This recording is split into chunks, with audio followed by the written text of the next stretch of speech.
Hello, everyone. My name is James Whitcomb. I'm the candidate coach. Thank you very much for joining me today for our session, How to Create an Amazing Resume. Over the next 45 minutes to an hour, I'm going to talk to you about why having a resume is important, how you can really use yours to your advantage, and what recruiters are going to be looking for, particularly in 2022. Now, for most job seekers, and you're probably the same, you put a lot of time and effort and energy into your resume. You put more time, effort, and energy into your resume than probably any other part of the job application process. For some people, their resume has been a document that has kind of evolved over the years. You might have written it 15 or 20 years ago, and as your career has progressed, and you've moved along with your work, you've kind of continued to update and change and add to your resume. Or perhaps you're at the start of the journey. Maybe you're a student and you're about to put your resume together for the first time. One of the great things about resumes is they can always be improved. They can always be improved. And so hopefully in your time with me today, you can improve your resume, even if it's only by doing one or two things. So don't be worried if you go through our workshop today and you think, hey, I'm doing most of these things that James says. That's fantastic. But if you can improve your resume by 1 or 2% today, that could make all the difference. Because when you're looking for work, it's always a competitive process. And the resume is often where we start as recruiters. Alrighty, I'm just going to do a few things here to share my screen with you today. We are coming to you live today via our YouTube channel, live via our LinkedIn and Facebook and Twitter pages. We're also coming to you live via many of our partner sites as well. So if you're watching on one of our partner sites that we provide candidate coaching services to, thank you very much for joining with me this morning. Okay, my quick couple of things that I need to run through you from a housekeeping point of view. If for any reason I do drop off the line, please wait for me to rejoin. I am coming to you live today. This is not pre-recorded. We're coming to you live. You can ask any questions that you like in our chat function, and we will answer them as we're going along. But just occasionally something happens and I drop off the line. If it does happen today, and it probably won't, just wait for me to rejoin the workshop. Ask lots of questions. As I mentioned, we've got a chat function today. And you can ask questions as we're going along and we'll answer them for you in real time. Or if you'd like to wait until the end of the session today, we'll also be able to answer your questions there too. But it's a really good idea to take lots of notes. Take notes as we're going along, because often when you're learning, when you hear something for the first time, that's a really powerful way for that message to be received. So how you hear something and how it resonates with you the very first time you hear it is really powerful. So remember how something stands out to you in the moment, and you can do so by taking lots of notes. But also, you can watch a recording of today's workshop. It will go straight onto our YouTube channel. So you can watch a recording of this workshop again. You can share it with any of your friends who might be looking for work if you like, but it will be there for you to access again at any time. And as I mentioned, further live Q&A in the chat function at the end of the workshop today. A little bit about me before we get any further. As I said, my name is James Whitcomb. I'm the candidate coach. I'm also a director at Smart Recruitment. So Smart Recruitment, we're an agency, and I've been employed at Smart Recruitment since 2005. And over that time, I've conducted over 3,000 interviews. I've conducted over 600 assessments. And I reckon I've read over 100,000 resumes. I think I've read over 100,000 resumes. I've seen some of the most amazingly good resumes, and I've seen some of the worst resumes that you can imagine. But there's not always a correlation between a good candidate and a good resume. So this is what a lot of people don't understand. They think, well, if my resume, if my skills and my experience aren't good, I really can't have a resume. That's not correct at all. You can have a wonderful resume. You can have a well laid out, planned, and eye-catching resume that really sells and promotes you, even if you've only got a little bit of experience. And I've seen people with less experience and less qualifications have a better resume, and therefore they leapfrog the candidates who might actually be better at the job, but their resume is not laid out in the right way. So hopefully throughout today, you'll be able to pick up some tips to really improve that resume. I've placed over 1,000 people into jobs and launched the Candidate Coach in December 2019. So we've just turned 2. And the candidate coaching platform that we're meeting on today has a whole range of resources for you, whether it is resume and cover letter templates, whether it's watching video coaching, attending future live webinars, whether it's getting some support for your mental health while you're looking for work, which is something we're really passionate about. Our candidate coaching platform has a lot for you. Alrighty, I want to start off with a question. I want you to answer this question. Feel free to type it in wherever you're watching from into the comments box. But how are you feeling today? How are you feeling today? If you had to pick from this list of emojis that are on the screen, what would you choose? How would you describe your mood today? Now, you might think this is a bit of an odd question for me to be asking you. We're in a resume workshop. Why are you asking me how am I feeling, James? Well, what if I change the question a little bit and I say, what about your resume? How do you actually think your resume presents you? So if we had the same list of emojis and I said, choose from this list of emojis the one that best represents your resume, what would you choose from this list here? Are you in the top left-hand corner here? Is your resume happy? Is it confident? Is it confident? Maybe it's more like the bottom left-hand corner. You're like, it's just not great. I really don't know what I'm doing with it. I don't understand what I need to do. But have a think. How do you actually think? What is the vibe that your resume gives off? Does it give off a confident vibe? Does it list achievements? Or is it perhaps just a bit timid and it's a bit blah, it's a bit bland, it's a bit boring. You just think, my resume doesn't help me to stand out. Well, hopefully over our time today, we can share with you some tips around how your resume can help you stand out. Because with your resume, it is really important to have a job-winning attitude and mindset. So what do I mean by that? Well, we want your resume to have confidence. We want your resume to be a document that you are proud of, that you enjoy sending out, that you like showing to people because it's well created and you're really happy with the quality of it. You feel it is really promoting your personal brand and your employment opportunities. And what that shows is what we call a job-winning attitude and mindset. And it's really important to have a job-winning attitude and mindset, as we will hear now from Ryan Biggs, who is one of the recruitment leaders in Melbourne and works at the Australian Financial Complaints Authority. Ryan says, I will always go for someone with a fantastic attitude that may need a little bit of development over someone who has all of the skill, but a bad attitude. So, according to Ryan, we can have all of the skill. And if we want to take that a little bit further, we can have all of the skill. We can have all of the qualifications. We can have all of the experience.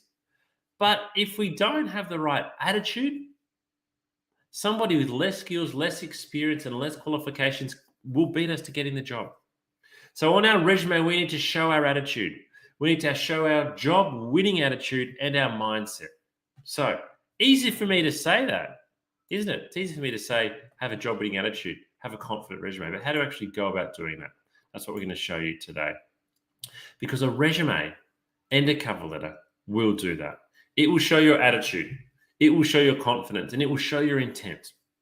I can often sense how confident somebody is with their job applications when I read their resume and their cover letter. I can sense whether they're really confident, they think they're putting a great foot forward. Or I can also get the sense a lot of the time whether this person really doesn't know whether they've got a good resume, a good cover letter. They actually don't even know whether this job's suitable for them. It comes through far more loudly than you think. So I want to ask you another question. How long do you actually think a recruiter spends reading your resume? Again, feel free to type this into the comments box where you're watching. How long do you think a recruiter spends reading your resume? As I said before, for some people, their resume has been something they've built on over a 20, 30, 40-year career. You've spent hours and hours on it every year, or maybe when you've changed jobs, you've updated it. For some of you in the early part of your career, you might be looking for work at the moment, and you're really spending, 5 or 6 hours every day looking for work and working on your resume. You spend a lot of time, tens, if not hundreds, if not thousands of hours of work go into your resume. So when you send it off, when you've done these thousands of hours of work, when you send it off, how long do you actually think a recruiter spends reading your resume? Well, I'm going to share the answer with you now. 7 seconds. Eye tracking study shows that recruiters look at your resume for 7 seconds. How does that make you feel? How does that make you feel? For me, as a recruiter who's actively recruiting at the moment, who's really passionate about the recruitment industry, I'm really embarrassed by that stat. I'm really embarrassed that the average resume only gets looked at for 7 seconds before a decision is made. So at the 7-second mark, what happens is the recruiter on average decides, okay, yes, I'm going to keep on reading this resume, or no, I'm going to move on to the next one. If they choose to keep on reading, they will read for more than 7 seconds. But it's at that point in time that they make the decision whether you're going yes or no column.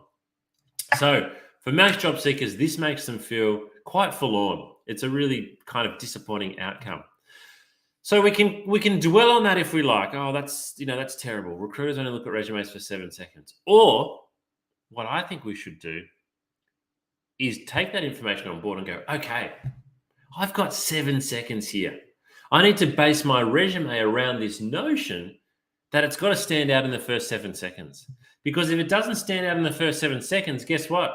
No one's going to keep on reading. So what you've got listed on page 3 and 4, it might be important information, but guess what?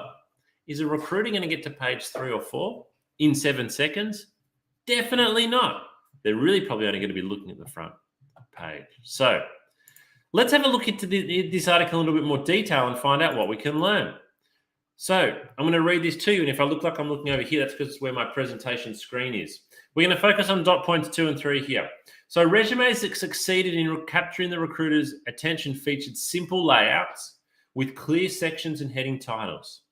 Resumes organized by E or F pattern reading tendencies also did well, especially when they utilized bold titles and bulleted accomplishments. So a couple of key takeaways there. Simple layouts. We need to keep it simple. We need headings. We need titles. We need E or F pattern. So you might be wondering, well, what's the E or the F pattern, James? Imagine a piece of paper with a big capital E or a big capital F. So what we mean is we've got a couple of bold things, but a lot of things are mainly coming off the spine. They're coming off that vertical line of the E or the F. We need bold titles or headings, and we also need dot points. We love to read dot points. Final dot point. Resumes did not fare well when they were hindered by cluttered layouts, a lack of white space on the page, multiple columns, and long sentences. A lack of section or job headers also turned off recruiters, as did text that didn't flow down the page or draw the eye down the page. So we want it to be really easy to read. And a lot of people don't leave white space. They really do sort of cramp it up a little bit. They cramp it up a little bit and put too much stuff on the page. And it's really hard for us to read. It's really hard for us to read as recruiters because there's too much information there and it's not well organized. It doesn't have the headings and it's not bulleted accomplishments.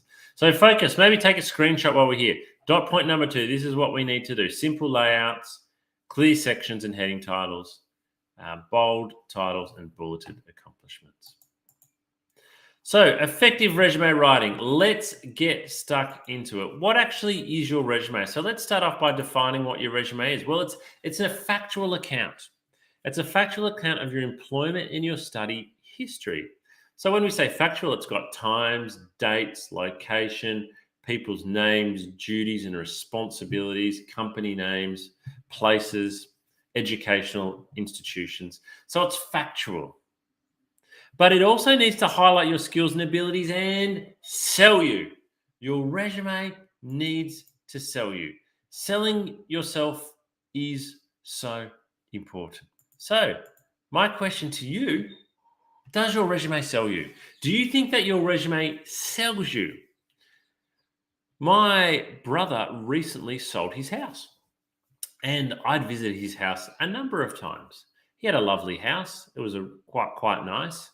When they listed the property for sale, the description was fantastic. It talked about some of the things I hadn't even realized about the house. When I looked at the photos of the house, I was like, wow, these photos are amazing. His house looks awesome. What the real estate agent and the person taking the photos and writing the description had done is they had focused on selling the features of the house. There was no trickery. They'd not lied in anything, but they put the camera in the best possible angle, or they described the features that really stood out.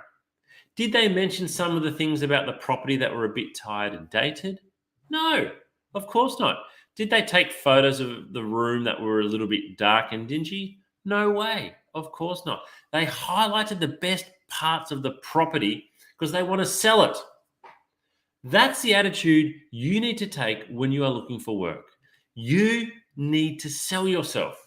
You need to promote yourself. You need to be telling everybody that is looking at your resume and cover letter what the best aspects are of you, what you are going to bring to the job. Because you want someone to buy you. A bit like a real estate agent and a vendor want someone to buy their house, you want an employer to buy you. And they're not going to buy you unless you sell yourself. So my number one resume rule, and the thing that we'll keep coming back to today in our resume workshop, and we'll mention in our cover letter workshop, which normally follows our resume workshop later in the week, is that your resume needs to sell you. Sell, sell, sell. Think about it when you go for a drive in your car next. Notice the billboards on the side of the freeway. Notice the advertisements on the bus stop. Notice all the things around you that are trying to sell products. That's what you need to do on your resume. You need to be selling you because your resume is you. It's your personal brand. It is you on paper. Let's mention the best things about you. It's an advertisement. It needs to promote you. It needs to sell you. Okay. Hopefully I'm getting my point across here. Hopefully you can see after reading 100,000 resumes how passionate I am for you to be selling yourself on paper. So what do we actually need to stop doing then? Because there's some starting things, there's the stopping things. First of all, we need to stop thinking of our resume as dry. Stop thinking of it as a boring academic document. Your resume is not boring. It doesn't need to be boring. It doesn't need to be dry. It doesn't just need to be black, boring words on a boring white piece of paper. We need to start making it come alive. Making it come alive. We need to make it modern and updated and fresh and now. We need it to highlight how good we are. So again, we're coming back to we need to sell ourselves with our resume. We need our resume to highlight how good we are. Okay, we need to think of it as a fluid document. So what I mean here is, again, a lot of people, they will work on their resume and they'll finish it and they'll go, okay, I've finished working on my resume. I'm now going to go and apply for jobs. And they go and apply for 20 jobs over the next 2 weeks and they use the same resume. This is a huge mistake. It is a huge mistake. Your resume is a fluid document. It needs to change for every single job that you apply for. Every single job you need to send a different resume to. You might be sitting there thinking, James, that's so much work. I'm not asking you to rewrite your whole resume every time. You might only need to change one or two things on your resume. But let's go back to the 7-second rule. We've got 7 seconds to impress someone. 7 seconds to make them want to keep reading our resume. Is the key information for that one job standing out? Even if you're applying just for customer service jobs, you need to tweak your resume each time to make sure that your skills, experience, and achievements are really coming out clearly for that one job. For that one job. I suggest you apply for each job like it's the only job you can ever apply for. If you could only ever apply for one more job, how much effort would you put into getting your resume and cover letter right? All right. First step. So we need to learn to walk here. No, crawl before we can walk. Crawl before we can walk, and then we can hopefully run. But we need to crawl first. And the crawling, or the first step, is basic resume structure. So I can give you lots of tips and lots of tricks and templates, and we can talk about graphic design and things like that. But if our basic resume structure isn't there, well, it's like trying to put icing on a cake that's horrible, you know. it might look a little bit good on the surface, but as soon as you cut into it, there's absolutely nothing there because the structure is not great. Alrighty, let me zoom in on this. So I'm going to share with you a couple of different screenshots of resume templates that I've created. So basic resume structure. What have we got here on the screen? All right, let me talk you through a couple of things. Okay, up the top, we've got the person's name.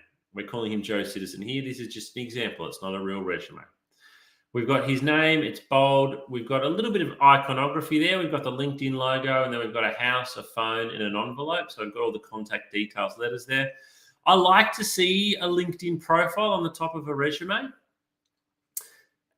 A lot of recruiters are going to look at your LinkedIn profile, and most of the time they're going to have to go and try and find it themselves. So if you can provide it for them on the top of your resume, it's really helpful. But it also shows that you understand the importance of LinkedIn. So we've got those contact details up the top there. What you'll notice throughout the resume is we've used these bold headings or these section headings. So we've got professional summary, formal education, and employment history. We've also used, as that previous article said, the E or F pattern. So you'll see we've actually got a thick line down the side here, but we've got 2 or 3 or 4 strong lines coming off it. So it kind of looks like an E or an F. But we've used a little bit of color as well to separate those sections in that soft orange line. All right, so professional summary. Now, some people might call this introduction. Some might call this objective or statement or career overview. But your professional summary here is 1 paragraph, 2 absolute maximum 3 sentences, and certainly no more than 4 or 5 lines. But it's a summary or a statement. And this is one of the things we need to change for every single application. So we want our statement here to be a bold statement saying who we are and why we want this job. Who we are, why do we want this job? So if you have something really generic and bland, it won't get read very often, or it will sound very generic and bland because the recruiters can tell when there's a bland introduction or professional summary there. So be really punchy here. Mention what your key skill is or your 2 key skills relevant to the job, why you're applying. It's a mini cover letter. It's a mini elevator pitch. It's 1 paragraph long. Then formal education. So if you have any formal education, particularly if it's tertiary qualifications, list them on your first page of your resume. Some countries like to list them last. In Australia, we need to list them on the first page of your resume. I've seen candidates who list on the 4th page of their resume that they've got a PhD and an MBA. But if we go back to that article, which tells us that recruiters on average only look at a resume for 7 seconds, do you think someone's getting to page 4 and seeing that you've got a PhD that you've spent 8 years learning? No, you've got to have your formal education on the first page. We then move into employment history. This is the way I would encourage you to lay out your employment history. So we have the company, we have the years. If it's been more than 3 years, I would just leave the year. If it's been less than 3 years, I would include the month. So you might say February 2019 to present. But if it was 2016, it kind of doesn't matter what year because you've been there for a long time. We have the company, we have the company name, we have the title, and then sometimes you might have a line or 2 just about the company, particularly if you're working for an organization that people may not have heard of. You might put a little bit of a blurb so the reader can understand what that organization does. If you've been working at a well-known organization, let's say you're a student and you've been working at McDonald's, you don't need to put an explanation there of what McDonald's is. We then break up each job into 2 sections. I call it primary duties and responsibilities, followed by achievements. Now, you'll notice I use the word primary here, and I've said on this template to list your 6 primary duties. So you can only list 6. That's why we call them primary, because your job has far more than 6 duties, but here we can only list 6. So you need to pick 6 primary duties that are relevant to the job you're applying for. So this is, again, where I come back to the reminder for you that your resume is a fluid document and you must tailor it for each application.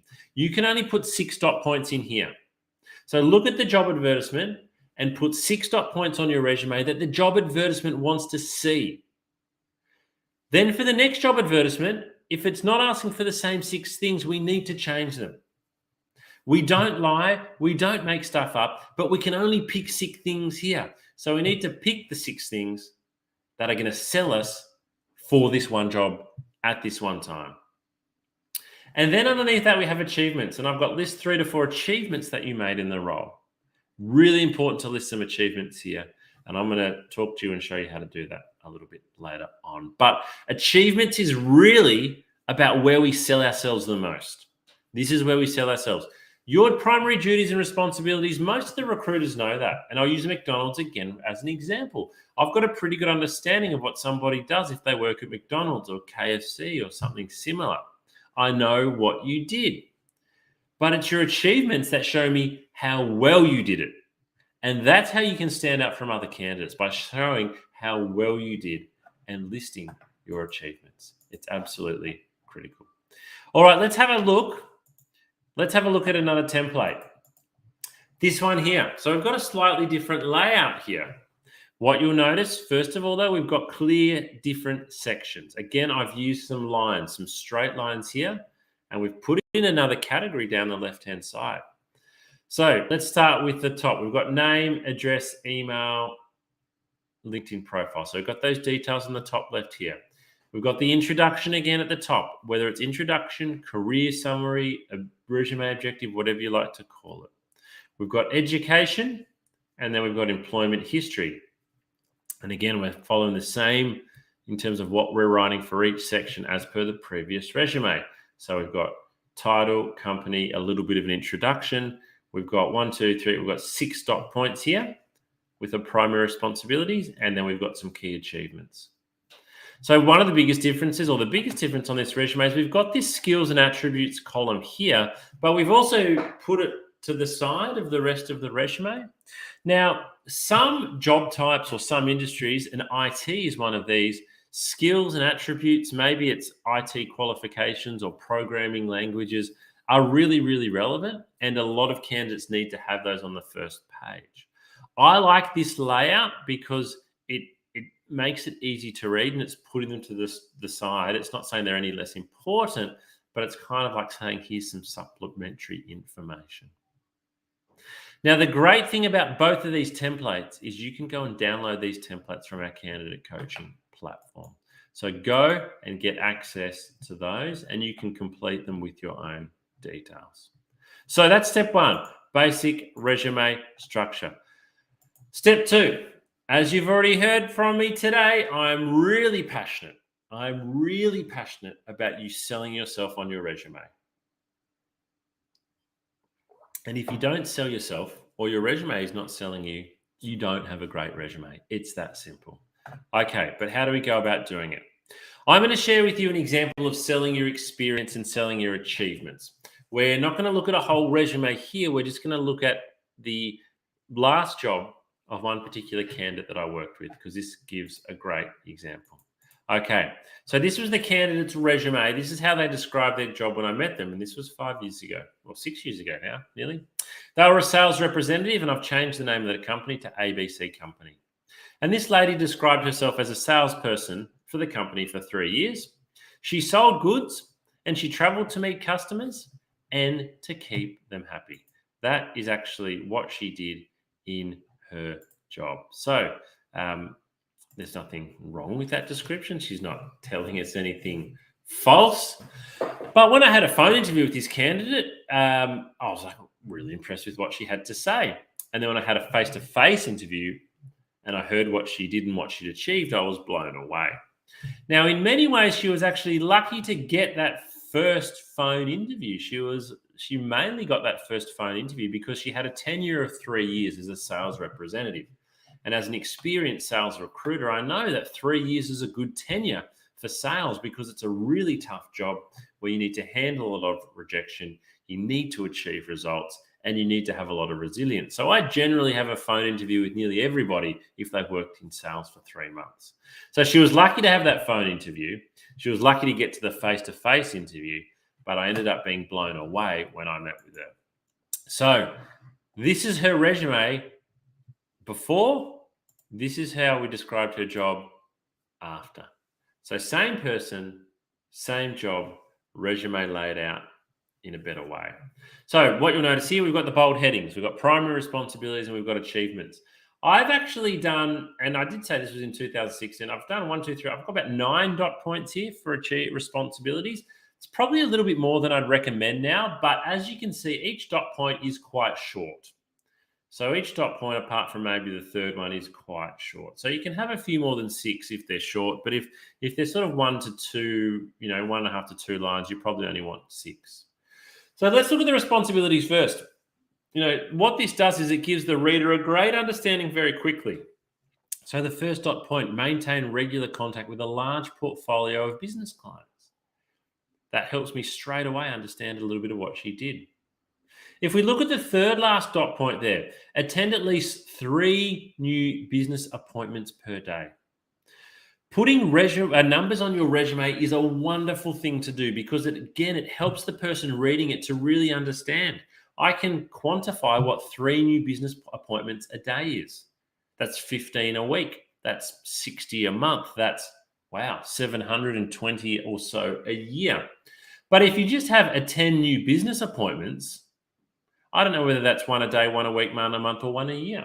So if you use some figures here in your responsibilities, maybe say 30% of my time I did this. It really helps a person reading to get a good understanding of what you did. So I won't read through all those responsibilities. You can see them on the screen here now, but we've really described well. You will agree with me, I'm sure, that in reading those 9 dot points, you've got a good understanding actually of what this person did. Now let's move on to achievements, because for me, this is the main part. So this lady was Salesperson of the Year in 2014, exceeding sales budget by 21%. 21. So I like a couple of things about this stat. She told me the year, she was specific, and she gave me the result, 21%. She exceeded her sales budget by excuse me. Now, this is not a small company that she worked for. They had a large sales team. So this was an amazing result. Now, let me tell you something else that is amazing. For being Salesperson of the Year, this lady was given a brand new car. That was the prize this company had for the Salesperson of the Year that year. She won a brand new car. I have never come across, in my 15 or 16 years in recruitment, another candidate who was given a car because they did a great job. Salesperson of the Year, she got a car, she was amazing. But look, on her previous resume, she's not Salesperson of the Year here. She hasn't mentioned it. How do I know if it's not mentioned on your resume? You've got to have the details there. She had some other achievements too. I won't read through them all with you, but you can see the point that I'm making. Your achievements are so important.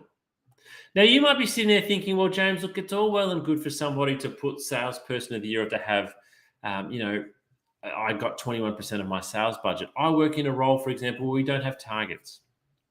So the question I'd like to ask you, if you are struggling to come up with some achievements on your resume, here's what I'd like you to do. I want you to think about what you did when you started in your current job. What were the duties and the responsibilities that you had when you began, when you started over here? Now, at the end, if you're thinking of leaving or just you're a little bit along the journey, think about what you're doing in the job now. What are some of the extra duties and the responsibilities you have now that you didn't have when you started? Maybe, for example, you have been asked to help train staff. That's an achievement. You could put that on your resume. I have been asked several times to help train, maybe onboard staff. Maybe you've been given responsibility to lock up the store now at the end of the day. You weren't asked to do that for your first 12 months, but now you are. There's lots of things you can list as achievements. What we're really aiming to do here is to sell ourselves and to show that we understand we've done a good job and to promote ourselves. So if you put on your resume that you regularly help train new staff, that you've been given the keys to lock up the store, and that your manager often asks you to cover shifts, for example, you're showing some pride. You're showing pride in your work. And sometimes that is all it takes. We are looking at lots of resumes. We are looking at lots of resumes every day from a recruitment point of view where people have done the same thing. So you want to make yours stand out, and you can sell your achievements, and that will really help. All right, third step. Let's make our resume visually appealing. Now, when we talk about making resumes visually appealing, a lot of this is going to come down to personal preference and personal branding. There is no right and there is no wrong here. The good thing is there is absolutely nothing wrong with having a resume that is visually appealing. So I'm going to show you now a really good shortcut. How can we do this in a way that makes it really easy? All right, so I'm going to show you now a website called Canva. You'll see the brand up there, or the top left-hand side, canva.com, canva.com. What I'm going to show you now is free. Canva is a great site full of different design things. You can go to Canva. What will you design? I want to design a resume, and click enter. What you will see load up on your screen there now is just a wonderful portfolio of graphically designed resume templates. So as I scroll down the page, you'll see row after row of beautiful, I'll call them beautiful. I'm a recruiter. I love resumes. I think these resumes are beautiful. I think they are eye-catching. I think they are sexy. I think they will help you stand out if you choose one of these formats. Because don't forget, a lot of us recruiters, we can easily read over 100 resumes every day. That's 500 resumes every week. So when most of those resumes are black words on white paper, black words on white paper, black words on white paper, if you suddenly then see a resume that's got some color and is pleasing to the eye, it stands out straight away. But it's not always easy to do. So that's why something like Canva is absolutely wonderful. Now, let me show you how easy it is to use. Let's say, let me find one that I might like to use. And again, not all of these are going to be to your liking, or not all of these resumes are actually going to be appropriate for you. These resumes in particular are best if you're looking to create a resume probably of 1 to 2 pages in length. Let's just say, for example, this one here, Chiaki Sato. Let's just say I like this one here and I want to make that my resume. You simply click on the resume. It then opens it up for you. I might zoom in a little bit so you can see what I'm doing here. And then everything here is editable. So I would put my name in, James Whitcomb. That's a bit large, so we need to make it a bit small so it fits in. James Whitcomb. I put in my title here. I'm a recruiter. If I want to put my own photo in, I've got my own photo saved in here somewhere. There we go. Oops. Now I drag my photo up into there. There we go. So I've got, and then I just continue to go through and I change all the details around for mine. So obviously you don't leave any of the details here. Oh, I'm wearing the same shirt and jacket. That's coincidence. We need to change all these details. We can't lie. We're not lying on our resume, but we'll go through here and we'll just edit everything up. And then we can add another page if we want and continue to add different bits and pieces. But as you can see straight away, how different does that look from a normal resume? It looks very, very different. And this to me, at the very least, this to me would make me realize that this job seeker had put in a fair amount of effort. Their resume is important to them. They understand their resume is important to them, and they've gone about creating some effort. So, yeah, we'd put in, maybe this is our summary here. That summary, and that's not quite aligned, so I'd line that up. We'd write that in here. Here goes our education. Awards, so we could have awards or achievements here. If you had an IT background, for example, for this one you might do C++ programming. And they've kind of shown here that they've got like 4-star, 4 out of 5 there, whereas problem solving only 2. contact details. Move it all around. It's completely up to you. But having a graphically designed resume template is a great way for you to stand out as a job seeker. So again, Canva, canva.com, Australian CEO. I use the paid version. It's only about $15 a month, but what I'm showing you here, you can do for free. So go away and make the most of it. So as I've mentioned, you visit Canva, or actually go back to the Candidate Coach and use one of our templates. And then the fourth step, as I said, we need to change our resume for every single application. This is something that a lot of job seekers just don't like doing. I get it. It means you've got to do more work. That's right. You've got to do more work. But again, I'm going to read 100 resumes today. I can tell the people who have done more work. I can tell the people who have put effort into their application. So what I want to say to you, even if you are unemployed at the moment, you're doing nothing other than looking for jobs, I don't want you to apply for any more than 2 jobs every day. Maximum of 2 jobs, because you need to be researching the company, researching the role, tailoring your resume, and as we show in our next workshop, tailoring your cover letter. If you are spending 5 hours a day applying for work and you're applying for 2 jobs, you're going to get a much better response than applying for 50 jobs in 5 hours, which the job boards do allow you to do. And so we can see when someone just goes click and apply, and sends out that same resume 100 times in a day, we notice. Whereas if you tailor your resume for every application, you choose your summary, you choose which dot points and achievements to list, you make it really relevant to the job. Look at what the job ad is asking you for. Mirror that. Mirror it in your resume. Alrighty. I want to go through some of the common resume questions. And if you've got any questions now, feel free to type them into the comments box. How long should my resume be? Great question. So I have a personal preference. The hard thing is other recruiters have a personal preference will be different to mine. So I'll give you my answer in a moment. But one of the challenges for being a job seeker is, even with a lot of my advice today, not every recruiter will agree. Some recruiters will say, I do like a graphically designed resume. Some will say, I do prefer black on white. So you can't please everyone all the time. I used to say a good resume is 4 pages long. I then said, I think about 3. I'm probably now at 2 pages. Even 1 page. I've seen some amazing 1-page resumes. Your resume does not need to tell the whole story of your whole career. The aim of your resume, to be honest, is to get the recruiter interested enough to call you and want to talk to you about the job. And that's where you fill in the rest of those details. So my advice would be 2 to 3 pages, no more than 3, but it's up to you. If you prefer 1, go for it. If you prefer 4, go for it. Just be aware that your first page is the most important. And in that, when we apply that 7-second rule, let's be honest, what are recruiters looking at in the first 7 seconds? It's only on the front page. So don't save any of the good stuff for page 2, 3, or 4.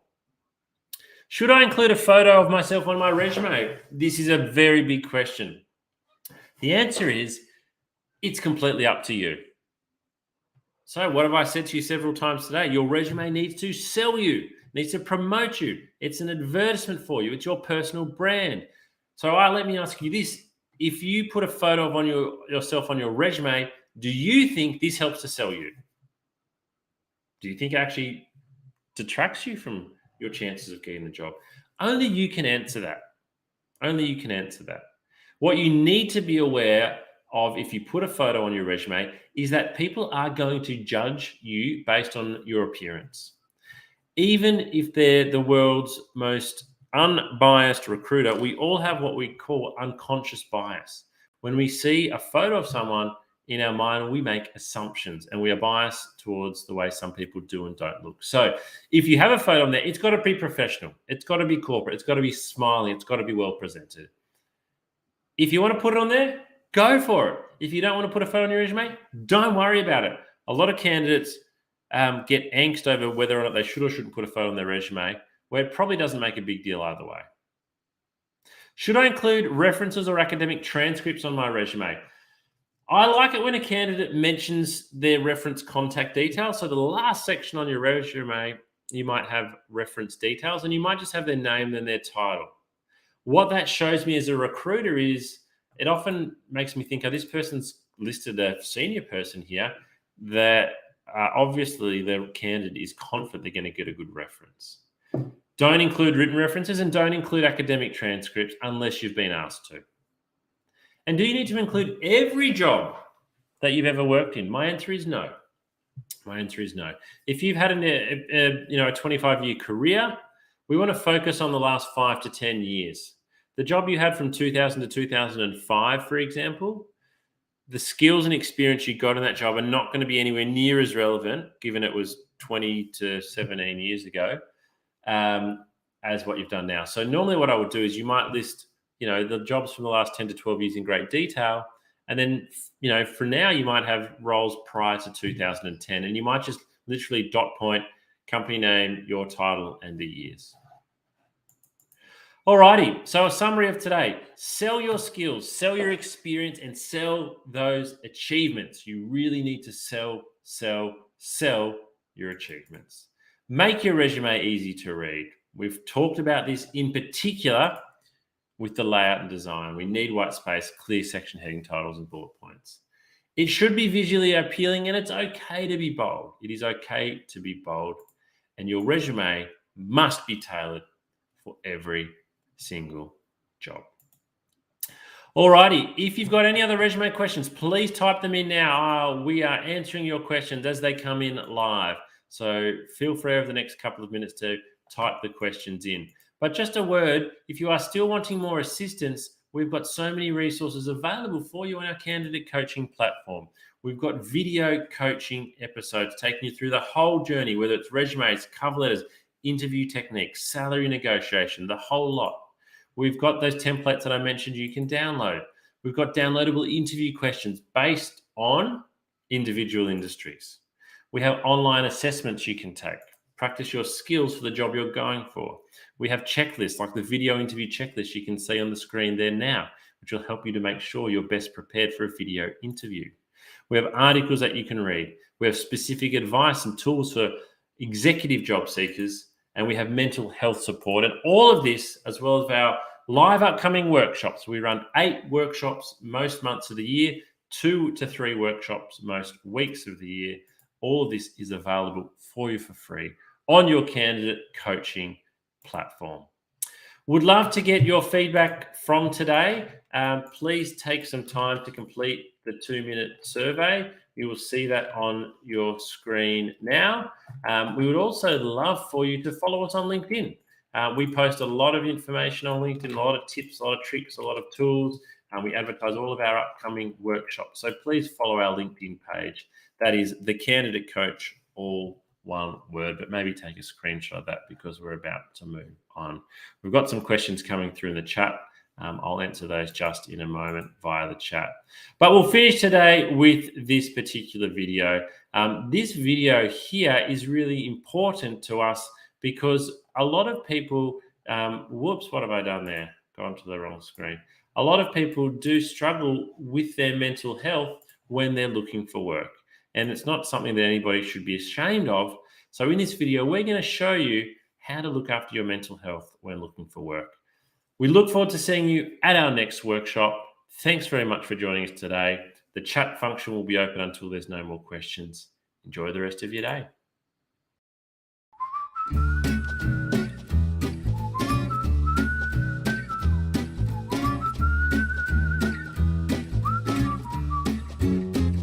If you're not feeling terrific at the moment and you feel like your mental well-being has taken a little bit of a dip, please remember this is not going to last forever. There's lots you can do to manage your mental health and get back on top of it.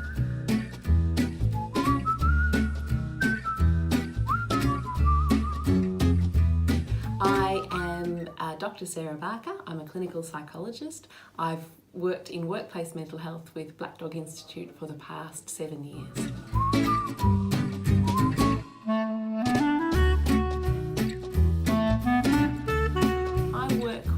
A lot of adults and young people, mainly with anxiety, depression, trauma as well, a range of issues, and many who are looking for work. And undergoing that process of trying to find employment.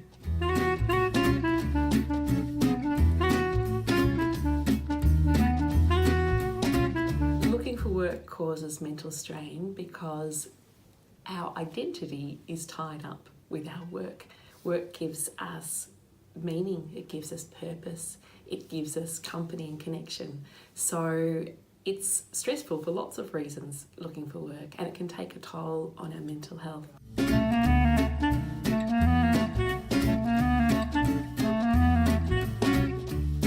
It's really important for us to be aware of the signs that our well-being and our mental health might be dropping. Probably the biggest sign is changes in behaviour. So that might be changes in the way we're thinking or talking to ourselves. We might be saying things like, who would employ me? I'll never get a job. We might be really down on ourselves and really hard and critical on ourselves when normally we're not so hard and critical. We might also, in our relationships, change our behaviour. We might be more snappy or more irritable with people that we love, that normally we might be a little bit irritable sometimes, but not irritable in that way. Losing interest in things that usually sparked us and ignited us and gave us joy. So perhaps usually we like walking the dog and suddenly we start thinking, I can't be bothered walking the dog today. That sort of thing, those changes in behaviour are really significant because they tell us that something's different, and if we're noticing, I suppose, more than one of those and it's affecting the way we feel, and this is over a period of say 2 weeks or longer, then it's a really good idea to have a chat to a GP that you trust, and find out what might be going on, have a discussion and see if there's any physical reasons for that, or if perhaps your mental health and wellbeing might be able to do with a little bit of extra support, and then the GP can refer you on to see a psychologist, a counsellor, whoever is most appropriate for you.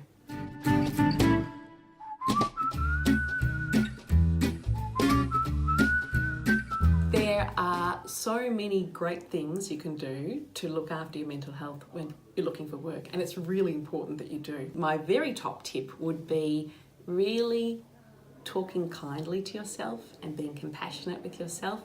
I think when we're looking for work, we can have a lot more questions like, will I ever get a job? Will I ever be employed? It can feel like this could go on forever. So being kind to ourselves and saying things like, it will work out. There will be a day, my efforts will be rewarded. It will just take time. I just need to keep trying. Reminding yourself of your strengths. And that might even be tapping into people you love and asking them what your strengths are, because sometimes it's harder to find them when our mood's a bit low and we're feeling more worried. We can be harder on ourselves. I think that routine is really, really important to our well-being. When we're looking for work, we mightn't have such a regular routine because there mightn't be a 9 to 5 start and finish time for a job, or there isn't.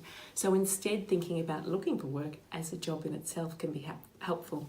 Having a start time and a finish time can be really helpful, and some set tasks that you hope to achieve that day. Purpose is really important too. So purpose might come through routine, but it can also come through other things. Meaning's really important, and our work gives us meaning. So when we're looking for work, meaning mightn't feel like it's there as much.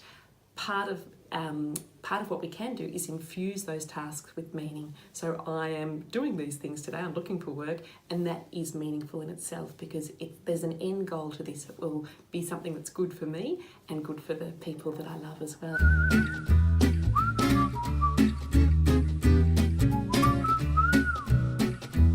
Some excellent resources for looking after well-being when looking for work are the Headgear app. The Headgear app is free, it's evidence-based, it's developed by Black Dog Institute, and it is fun to use. It uses mindfulness, so a technique to really help us relax and reduce physiological arousal, which can often occur when we're feeling anxious. It's got a 30-day challenge, which is just short, bite-sized little challenges to extend your well-being and grow your well-being, and that can be really extra important when we're looking for work. There are also some really terrific resources available through the Black Dog Institute. One of them is a beautiful self-care plan that is encourages you to think about your top coping tips, the things that personally work best for you, that are positive coping strategies. Another really good resource is through Beyond Blue, and they've got some excellent resources to look after mental health while looking for work, and also when people are recently out of work as well.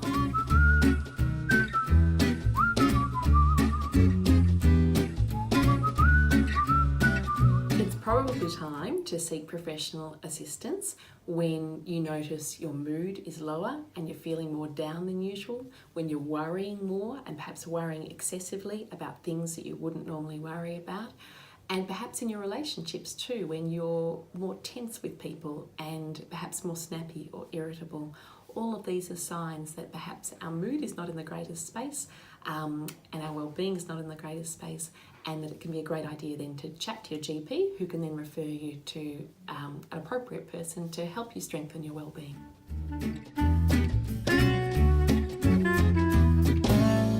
It's very common for people to have a dip, but please know that that's not going to last forever, and that there's lots you can do through looking after yourself, but also through getting access to professional support that can really give you a boost again and get you back feeling good as you're looking for work.